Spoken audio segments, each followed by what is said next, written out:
नमस्कार बच्चों। आज कक्षा 11 बायोलॉजी का एक टॉपिक मानव उत्सर्जन तंत्र ह्यूमन एक्सक्रीटरी सिस्टम हम पढ़ने के लिए जा रहे हैं।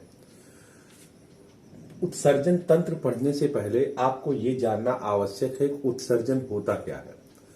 मनुष्य के शरीर में दो प्रकार के अपशिष्ट पदार्थ बनते हैं। एक अपशिष्ट पदार्थ नाइट्रोजन विहीन होता है और दूसरा अपशिष्ट पदार्थ नाइट्रोजन युक्त होता है। नाइट्रोजन विहीन अपशिष्ट पदार्थों को हम उत्सर्जी नाइट्रोजन विहीन जो अपशिष्ट पदार्थ हैं उन अपशिष्ट पदार्थों को हम मल या डीपीके कहते हैं।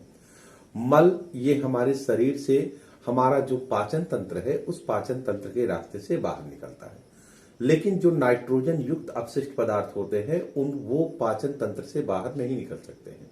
उनके लिए हमारे शरीर में उन नाइट्रोजन युक्त अपशिष्ट पदार्थों को निकालने के लिए विशेष तंत्र पाया जाता है। नाइट्रोजन युक्त अपशिष्ट पदार्थों को ही हम उत्सर्जी पदार्थ एक्सक्रीटरी मटेरियल्स कहते हैं। जो उत्सर्जी पदार्थ है उन उत्सर्जी पदार्थों का शरीर से बाहर निकलना, इसी क्रिया को हम उत्सर्जन कहते हैं। उत्सर्जी पदार्थों का शरीर से बाहर निकलना, यही क्रिया उत्सर्जन कहलाती है। अलग अलग जंतुओं में उत्सर्जी पदार्थ ये अलग अलग होते हैं।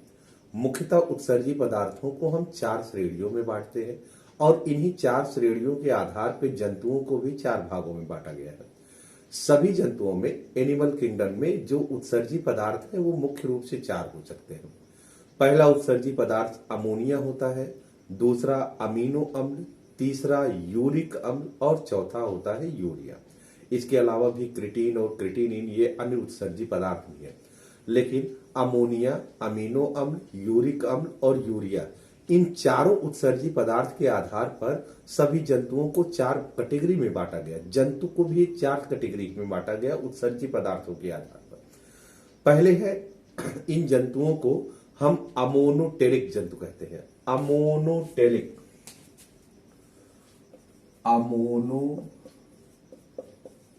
जंतु। अमोनोटेलिक जंतु ऐसे हैं जिनमें उत्सर्जी पदार्थ होता है अमोनिया। अमोनिया से ही बना है अमोनो। अमोनोटेलिक का मतलब इनमें उत्सर्जी पदार्थ अमोनिया निकलता है। अमोनिया ये विषैले प्रकृति का होता है, इसलिए अधिकांश जो जलीय जंतु हैं, चाहे वो एक कोष की हो चाहे वो बहुकोष की हो, ये सभी जलीय जंतु अमोनोटेलिक होते हैं। जैसे अमीबा है, पैरामीशियम है, ये सभी यूनिसेलुलर्स हैं, ये अमोनोटेलिक होंगे। दूसरा होता है एमीनोटेलिक। एमीनोटेलिक जंतु। एमीनोटेलिक जंतु का मतलब ऐसे जंतु जिसमें उत्सर्जी पदार्थ के रूप में एमिनो अम्ल निकलता है। जिन जंतुओं में उत्सर्जी पदार्थ के रूप में एमिनो अम्ल निकलता है उन जंतुओं को हम एमिनोटेलिक जंतु कहते हैं। कुछ कीट्स, आर्थ्रोपोड्स, उभयचर, ये सभी एमिनोटेलिक जंतु की श्रेणी में आते हैं।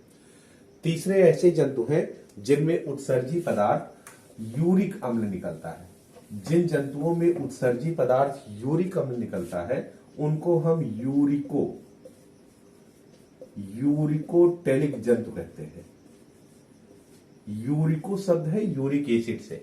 जिनमें यूरिक एसिड उत्सर्जी पदार्थ के रूप में बाहर निकलता है उन जंतुओं को हम यूरिकोटेलिक जंतु कहते हैं। और चौथे ऐसे जंतु हैं जिसमें यूरिया उत्सर्जी पदार्थ के रूप में निकलता है, इनको हम यूरियोटेलिक जंतु कहते हैं। यूरियोटेलिक, यूरियो शब्द यूरिया से बना है। उत्सर्जी पदार्थ के रूप में अगर यूरिया निकलता है तो इसको हम यूरियोटेलिक जंतु कहते हैं। पक्षियां, जो सरीसृप है, ये यूरिकोटेलिक है। और जो मनुष्य है, स्तनी वर्ग के जितने भी जंतु हैं, ये सभी यूरियोटेलिक है। मानव यूरियोटेलिक जंतु है क्योंकि मनुष्य का जो मुख्य उत्सर्जी पदार्थ है वो यूरिया है। उत्सर्जी पदार्थों को शरीर से बाहर निकालने के लिए हमारे शरीर में अंगों का एक विशिष्ट समूह पाया जाता है। इन अंगों के विशिष्ट समूह से ही हमारा उत्सर्जन तंत्र बनता है। जो मनुष्य का उत्सर्जन तंत्र है वो विभिन्न अंगों का ऐसा समूह है जो उत्सर्जन की क्रिया में सहायता करते हैं। जिन जिन अंगों से हमारे शरीर में उत्सर्जन होता है उन्हीं अंगों के समूह को हम उत्सर्जन तंत्र कहते हैं। मनुष्य में जो उत्सर्जी अंग है उनको 2 भागों में बांटा गया है। जो हमारे मुख्य उत्सर्जी अंग है वो हमारे वृक्क या किडनी है। जो सहायक उत्सर्जी अंग है उसमें यकृत, फेफड़े, त्वचा और वृक्क या किडनी से जुड़े हुए जितने अन्य अंग आते हैं वो सभी सहायक उत्सर्जी अंग के रूप में आते हैं। जो मनुष्य का मुख्य उत्सर्जी अंग है उसमें वृक्क है। वृक्क के बारे में हम जानते हैं बेटा कि वृक्क हमारे शरीर में एक जोड़ी पाया जाता है। वृक्क की जो स्थिति होती है ये उदर गुहा में कशेरुक दंड से सधा हुआ एक वृक्क दाईं तरफ आगे की ओर तथा दूसरा वृक्क बाईं ओर पीछे की ओर पाया जाता है। बाईं तरफ पीछे की ओर कभी भी वृक्क दोनों एक दूसरे के आमने सामने नहीं होते हैं, बल्कि ये हल्का सा आगे और पीछे की ओर शिफ्ट होते हैं, जो कशेरुक दंड से संयोजी ऊतकों वसा ऊतकों की सहायता से ये घिरे होते हैं और उस पर सधे रहते हैं। वृक्क में जो दायां वृक्क है वो हमेशा बाएं वृक्क से थोड़ा सा नीचे होता है। दायां वृक्क हमेशा बाएं वृक्क से नीचे होगा। ये राइट किडनी है, ये लेफ्ट किडनी है। राइट किडनी हल्की सी नीचे होती है, लेफ्ट किडनी हल्का सा ऊपर होता है। दोनों किडनी के ऊप में एक टोपी के समान ग्रंथि पाई जाती है, कैप लाइक स्ट्रक्चर होता है। इसको हम कहते हैं एड्रिनल ग्लैंड। राइट किडनी के ऊपर right adrenal gland, left kidney के ऊपर लेफ्ट एड्रिनल ग्लैंड, या इसे हम कहते हैं अधिवृक्क ग्रंथि कहते हैं। किडनी इसका जो धसा हुआ ये भाग है, इस भाग को हम कहते हैं हाइलम या इसे कहते हैं नाभिका। किडनी में जो खून को ले आने का कार्य करती है वो महाधमनी से निकली हुई शाखाएं होती है। ये महाधमनी है, आर्क ऑफ एओर्टा है, इसे कहते हैं आर्क ऑफ एओर्टा। ये दैहिक महाधमनी है जो शरीर के नीचे तक शुद्ध खून को पहुंचाने का कार्य करती है। इनसे दो शाखाएं निकलती हैं जो राइट और लेफ्ट किडनी के अंदर प्रवेश करती है। किडनी में जो शाखाएं धमनी की जाती है इनको हम कहते हैं रीनल आर्टरी यानी रीनल धमनी, या इसे कहते हैं वृक्क धमनी। इसी प्रकार जो हमारा इंफीरियर वेना केवा है, यह है इंफीरियर वेना केवा, निम्न महाशिरा या पक्ष महाशिरा है। पक्ष महाशिरा से भी दोनों किडनी के अंदर शिराएं प्रवेश करती हैं। इन शिराओं को हम कहते हैं रीनल वेन्स। रीनल वेन्स का मतलब होता है रीनल शिराएं या वृक्क शिराएं कहते हैं इनको। रीनल शिराएं ये वृक्क के अंदर से ब्लड को कलेक्ट करके हृदय तक पहुंचाते हैं, और जो रीनल आर्टरी है ये आर्क ऑफ एओर्टा से ब्लड को ले जाती है, किडनी के अंदर ट्रांसफर करती है। इस प्रकार जो आर्टरी है वो किडनी में ब्लड को ले जाती है, और जो वेन्स है वो किडनी से ब्लड को वापस ले जाते हैं। रीनल आर्टरी और रीनल वेन्स ये इसी नाभिका की सहायता से, नाभिका के द्वारा ही ये वृक्क के अंदर प्रवेश करते हैं। इसके अतिरिक्त इस हाइलम से या नाभिका से एक और नली बाहर निकलती है। ये नली किडनी के अंदर एकत्रित यूरिन को, मूत्र को ये बाहर निकालने का कार्य करती है। इसे हम कहते हैं यूरेटर या इसे कहते हैं मूत्रवाहिनी। यूरेटर राइट की तरफ है, राइट यूरेटर है, और लेफ्ट की ओर है लेफ्ट यूरेटर।